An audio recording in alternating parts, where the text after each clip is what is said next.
কি মজা, বাড়ি যাব, ডিউটি করার আর তাড়া থাকবে না। এই আনন্দে চটপট রেডি হয়ে আগে চলো বাড়ির দিকে রওনা দিই।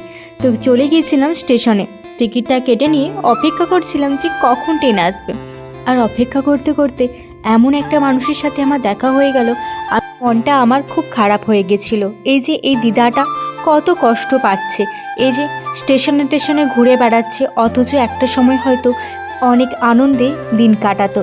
ট্রেনেতে কিন্তু তেমন একটা ভিড় ছিল না, আমি যেই লাইনে যাই সেই লাইনে অতটা বেশি ভিড় হয় না, তবে হ্যাঁ অনেক সময় খুবই ভিড় হয়। তো চলো ফাইনালি চলে আসলাম আমি আমার গন্তব্যস্থলে, আমার প্রাণের শহর বলতে পারো, আমার ভালোবাসার শহরও বলতে পারো।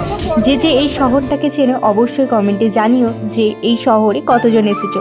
তো চলো ফাইনালি আমি স্টেশন থেকে নেমে দেখি আমার বাবা আমার জন্য অপেক্ষা করছে। কি মজা, অনেক দিন পর এই রকম একটা দিন পাবো আমি কখনো ভাবিনি। তো এত সুন্দর মুহূর্ত আমার নিজেকে যেন কত লাকি মনে হয়েছিল যে হ্যাঁ আমি স্টেশনে আসলাম, ট্রেন থেকে নামলাম আর বাবা আমার জন্য ওয়েট করছে।